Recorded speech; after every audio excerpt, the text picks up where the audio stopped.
My daughter called me late at night. Dad, I'm at the police station. My stepdad hit me, but now he's claiming I attacked him, and they believe him. When I got to the station, the officer on duty turned pale and stuttered. I'm sorry, I had no idea. I was already halfway to the station when my phone rang again. Detective Cross, I'm so sorry. We had no idea. No idea about what? I snapped, weaving through late-night traffic on Route 5. My Honda Accord speedometer hit 80. That you're Detective Ryan Cross, from the DV unit. Sir, we didn't know she was your daughter. My hands tightened on the wheel until my knuckles went white. Where is Emma right now? Interview room 2. But sir, the stepfather has witnesses. Multiple neighbors heard screaming. He's got scratches all over his face and neck. He's pressing charges for assault unless what? Unless she apologizes, admits she lost control. He's being very reasonable about it. Says he doesn't want to ruin her future, but she needs to take responsibility for. I hung up. I'm Ryan Cross, 43 years old, detective with the Seattle PD for 19 years, 15 of those in the domestic violence and sexual assault unit. I've worked over 300 cases, interviewed hundreds of victims, testified in court 47 times. I know every trick, every manipulation tactic, every way an abuser spins a narrative, and my 16-year-old daughter's stepfather was using my own playbook against her. I pulled into the precinct parking lot at 11:47 p.m., threw the car into park, didn't bother locking it. Officer Martinez met me at the door, young, maybe 26, nervous as hell. Detective Cross, I'm so sorry. We ran her ID and didn't realize the last name's different. She said her stepdad hit her, but when we got there, he had injuries and she didn't, and the neighbors backed up his version. Where is my daughter? He led me down the hallway, past the drunk tank, past processing, to the interview rooms where we usually put suspects. They'd put Emma in interview room 2, like a criminal. My daughter, 16 years old, honor roll student, varsity volleyball player, kid who'd never been in trouble in her life. Through the two-way glass, I could see her, sitting at the metal table, arms wrapped around herself. There was a bruise blooming dark purple across her left cheek, split lip. Mascara streaked down her face from crying, but what destroyed me was the look in her eyes, hollow, defeated, like she'd realized that no one was going to believe her. I opened the door. Dad, her voice broke on the word. She stood up so fast the chair scraped. Dad, he hit me first. I swear to God, I just pushed him away, that's all I did. But nobody believes me, and Mom keeps texting saying I need to apologize, and I pulled her into my arms, felt her whole body shaking. I know, baby, I know. I believe you. She sobbed into my shoulder. He's going to get away with it. He always gets away with it. Those words. Always. Not he'll get away with this, but always. Meaning this wasn't the first time. I'd failed her. I'd known something was wrong, and I'd failed her anyway. I pulled back, looked at her face. How long? Dad, Emma, how long has he been putting his hands on you? 3 months, maybe 4. It started small, grabbing my arm too hard, shoving me against the wall, blocking doorways so I couldn't leave. Mom said I was being dramatic, that Marcus was just stressed from work, that I needed to be more respectful. My jaw clenched. Why didn't you tell me? I tried. 2 months ago. I told you he was getting aggressive and you said you'd keep an eye on it and you'd talk to Mom, but nothing changed. She was right. 2 months ago, Emma had called me crying, said Marcus was being mean and getting in her face. I'd called my ex-wife Jennifer. She'd said Emma was exaggerating, that Emma was going through a difficult phase, that Marcus was actually very patient with her attitude. I'd believed Jennifer. Why wouldn't I? We'd been divorced 6 years, but we'd always co-parented well. She'd never lied to me about the important stuff. I'd told Emma to give it time, to try being more understanding, to remember that blended families took work. I'd told my daughter, my baby girl who'd never lied to me in her life, to try harder to get along with the man who was abusing her. I'm sorry, I said. God, Emma, I'm so sorry. It doesn't matter now. Her voice went flat. He's going to press charges. I'll have a record. It'll ruin college applications, and Mom's threatening to sue for full custody because I'm violent and unstable over my dead body. Stay here, I said. Don't talk to anyone. Don't sign anything. I'll handle this. I walked into the hallway. Marcus Webb stood there with 2 officers, playing his part perfectly. Concerned stepfather. Reasonable. Respectful. Hurt, but willing to be forgiving. He was 41. Investment banker. 6'2", athletic build. Expensive watch. Designer suit even at midnight. The kind of guy who looked trustworthy. Who looked like the victim. Detective Cross, he said, with fake sympathy dripping from every word. I'm so sorry it came to this. I really am.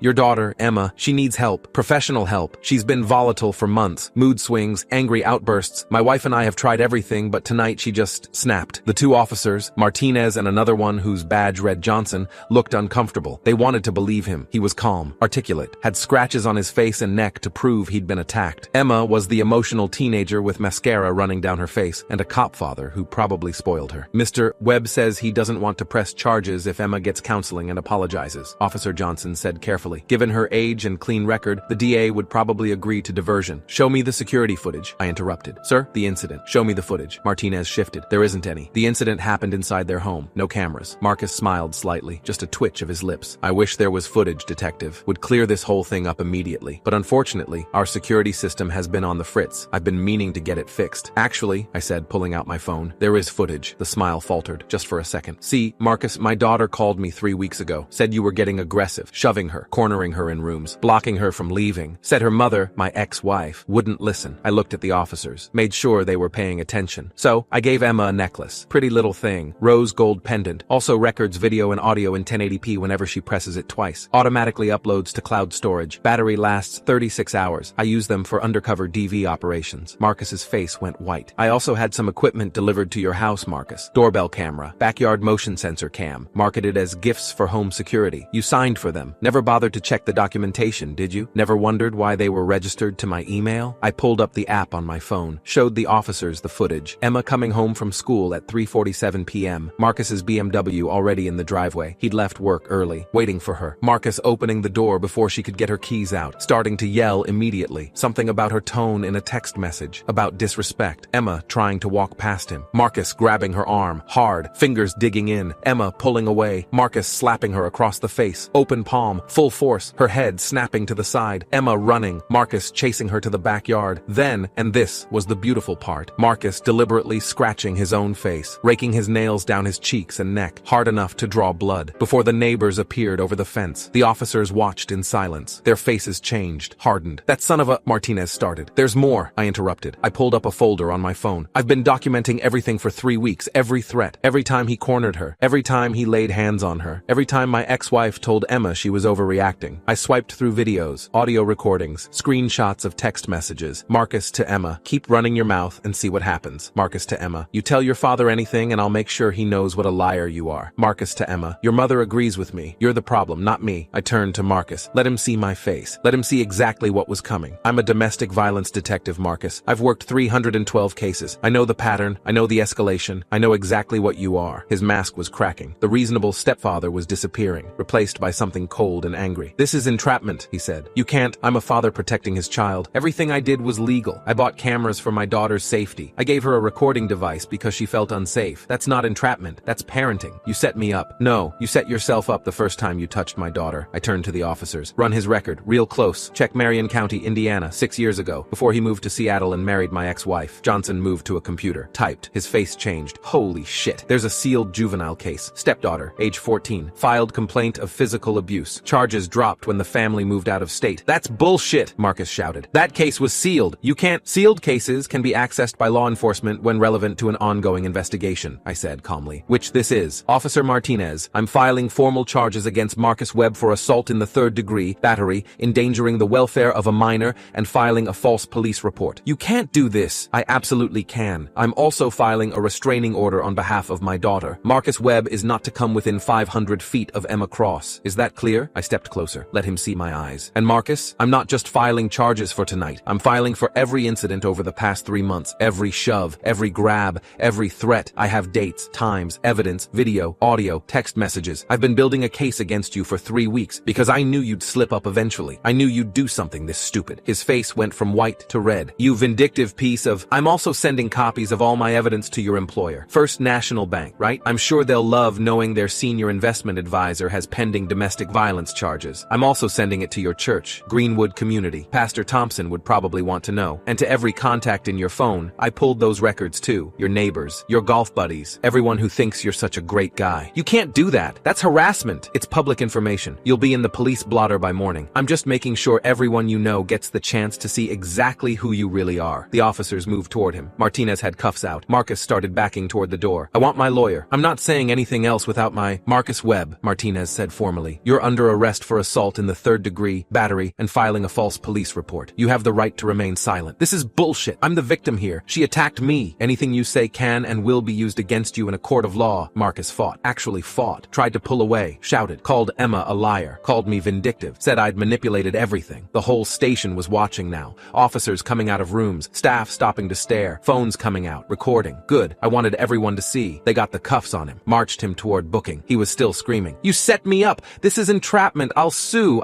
You'll what? I said calmly. Press charges? You just tried to frame a 16-year-old girl for assault because she defended herself when you hit her. You scratched your own face to make yourself look like the victim. I have video of all of it. Video that's already backed up in 3 different locations. Video that I'm sending to the DA tonight. I smiled. Couldn't help it. And by tomorrow morning, your face will be on every news site in King County. Investment banker arrested for domestic violence. Stepfather caught on camera framing teenager victim. Which headline do you think will get more shares? Marcus looked at me with pure hatred. You destroyed my life. No, I said quietly. You destroyed your own life the first time you put your hands on my daughter. I just made sure everyone would see what you did. They took him away, still shouting, still making threats. I went back to Emma. She was standing at the glass watching, tears still streaming, but she was smiling. Actually, smiling. Did you really record everything? She asked. Every second since you first told me something was wrong. Why didn't you just arrest him weeks ago? Because I needed it to be ironclad. I needed him to hang himself so completely that he couldn't talk his way out. Guys like Marcus, they're good talkers. They convince judges, convince juries. I needed evidence so overwhelming that nobody could doubt you. She hugged me. I thought nobody would believe me. I'll always believe you. Always. Officer Martinez approached. Detective Cross, do you need anything for your daughter? EMT to document injuries? Victim services? Yes, all of it. And I want photos of every bruise, every mark, full medical examination. I want this documented properly. Yes, sir. The EMT arrived. Young woman, maybe 30. Name tag read Rodriguez. She was gentle with Emma. Asked permission before touching. Explained everything. Contusion to left zygomatic bone, that's the cheekbone. Split lip. Bruising to right upper arm consistent with finger grip pattern. Older bruising on both forearms. Various stages of healing. She photographed everything. Documented it all in her report. Has this happened before? Rodriguez asked Emma gently. Emma nodded. 3 months, maybe longer. It started small. That's how it always starts, Rodriguez said. She looked at me. Your daughter's very brave. After the EMT left, a woman in plain clothes arrived. Late 40s. Professional, kind eyes. Detective Cross? I'm Angela Martinez, victim advocate with King County. Officer Martinez called me. No relation. Different Martinez. She smiled at Emma. I'm here to help you navigate what comes next. The restraining order, the court process, counseling resources, whatever you need. Emma looked at me. I nodded. For the next hour, Angela explained everything. What to expect at the arraignment, how restraining orders work, support groups for teen domestic violence victims, therapy options. Will I have to testify? Emma asked. Probably, Angela said gently. But you won't be alone. Your father will be there. I'll be there. And with the video evidence, the defense won't have much room to maneuver. At 1:23 a.m., my ex-wife Jennifer showed up. She burst into the station in yoga pants and a sweatshirt, hair in a messy bun, no makeup. Where's my daughter? What the hell did you do to Marcus? I stood, positioned myself between her and Emma. I had him arrested for assault and battery, among other charges. This is insane. Emma attacked him. The neighbors saw Marcus chase Emma into the backyard after he hit her, which I have on video, along with video of Marcus deliberately scratching his own face to frame her.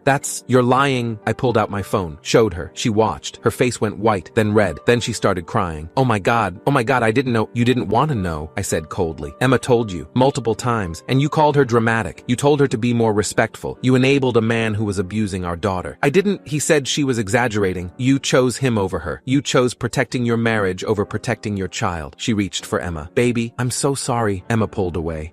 Just don't. Emma, please, you didn't believe me. I told you he was hurting me, and you said I was lying. You said I was trying to ruin your relationship. You said, her voice broke. You said you'd send me to live with Dad if I didn't stop causing problems. Jennifer's face crumpled. I was wrong. I was so wrong. Please, I'm filing for emergency custody, I said. Emma will be staying with me until the hearing. You'll receive the paperwork tomorrow. You can't take my daughter. Watch me. You allowed a violent man to abuse her. You ignored her when she asked for help. You blamed her for her own victimization. Any judge who sees the evidence I have will rule in my favor. This is because you never forgave me for the divorce. This is because you failed to protect our daughter. That's it. That's the only thing this is about. Angela stepped forward. Mrs. Webb, maybe it's best if you give Emma some space tonight. Jennifer looked at Emma, at the bruises, at the split lip, at the daughter she'd failed. I'll fix this, she whispered. I'll leave him. I'll do whatever it takes. You should have done that 3 months ago, I said, when Emma first told you there was a problem. Now you get to live with the fact that you chose him anyway. Jennifer left, crying, broken, good. I took Emma home, my apartment, 2 bedrooms in Capitol Hill. I'd kept Emma's room exactly as she'd left it from her last visit. Purple walls, posters of her favorite bands, stuffed animals from when she was little. She collapsed on her bed. I'm so tired, Dad. I know, sweetheart. Sleep. I'll be right here. Will he go to jail? I'm going to do everything in my power to make sure he does. What if he gets a good lawyer? What if, Emma, I have video of him hitting you. Video of him scratching his own face. A pattern of documented abuse over 3 months. A sealed case from Indiana with similar allegations. This isn't a he said she said situation. This is airtight. Promise? I promise. She fell asleep within minutes, exhausted. I sat in the chair by her bed and watched her breathe, made sure she was safe. At 3:47 a.m. I went to my office, started writing my report,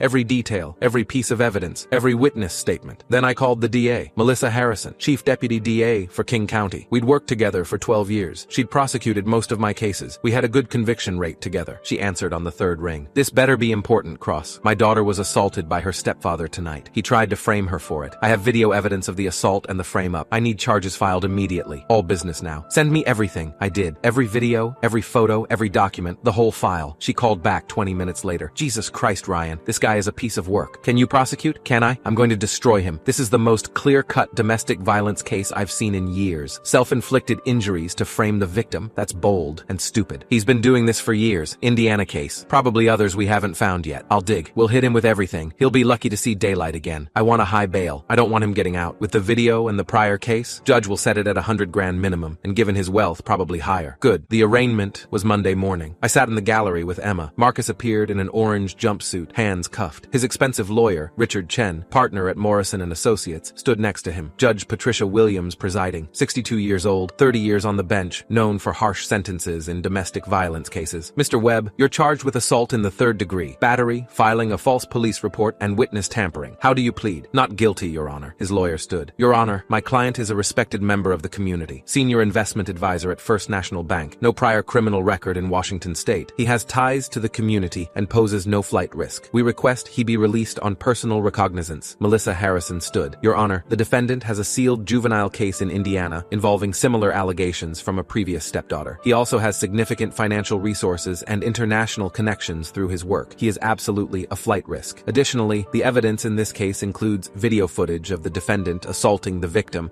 and then deliberately injuring himself to frame her. This shows consciousness of guilt and a willingness to manipulate the justice system. We request bail be set at $250,000. Your Honor, that's excessive, Chen started. I've reviewed the evidence packet, Judge Williams interrupted, including the video footage. Mr. Webb, you're a grown man who struck a 16-year-old girl and then attempted to have her arrested for assault. Bail is set at $300,000, cash or bond. Marcus's face went gray. He couldn't make bail. Tried to leverage his investment accounts, but they were mostly tied up in stocks and couldn't be liquidated fast enough. He sat in King County Jail for 3 weeks before trial. The trial was brutal for him. Melissa put Emma on the stand, let her tell her story, show the jury her bruises, explain how Marcus had systematically terrorized her for months. Then she played the videos, all of them, the necklace cam footage, the doorbell camera, the backyard sensor. The jury watched Marcus hit Emma, watched her run, watched him chase her and then claw his own face before witnesses arrived. It took them 47 minutes to convict on all counts. Sentencing was 2 weeks later. Judge Williams looked at Marcus with disgust. Mr. Webb, you abused a position of trust. You abused a vulnerable child. You attempted to manipulate law enforcement and the justice system to further victimize your victim. I'm sentencing you to the maximum under state guidelines, 5 years in prison. You will also be required to register as a domestic violence offender upon release, complete a batterer intervention program, and maintain no contact with the victim for life. Marcus stood there, silent, broken. His employer had fired him the day after his arrest. His church had removed him from the board of directors. His friends had abandoned him once they saw the videos, because I'd made sure every single one of them got copies. His reputation was destroyed. His career was over. His life as he knew it was gone. Good. 6 months after the trial, Emma and I sat in the kitchen of our apartment. She was doing homework. I was reviewing case files. Dad? Yeah? Thank you for believing me, for fighting for me. Always, kiddo. That's what fathers do. Mom asked if she could see me this weekend. Jennifer had left Marcus the day after his arrest, filed for divorce, gone to therapy, started trying to repair her relationship with Emma. What do you want to do? I don't know. She says she's sorry. She says she's changing. It's your choice. I won't force you either way. Will you come with me if I decide to see her? Absolutely. She went back to her homework. I went back to my files. My phone buzzed. Email from Angela Martinez, the victim advocate. Detective Cross, thought you'd want to know. 2 more victims from Marcus Webb's past have come forward. One from Indiana, one from Illinois, both willing to testify if needed. Building a pattern case for civil suits. Your daughter's courage gave them courage. I showed Emma. She read it, smiled. He's really done for, isn't he? Completely. Good. We ordered pizza, watched a movie. Normal Saturday night, like it should have been all along. Emma fell asleep on the couch halfway through. I covered her with a blanket, watched her sleep. Safe, protected. Marcus had thought he was untouchable. Thought his wealth, his position, his credibility would protect him. Thought he could manipulate the system. Thought nobody would believe a teenage girl over a respected banker. He'd forgotten one crucial detail. That teenage girl's father was a detective who'd spent 15 years taking down men exactly like him. And I'd made sure that every single person in Marcus Webb's life knew exactly what kind of monster he really was. Emma was safe now. That's all that mattered. Everything else was just justice.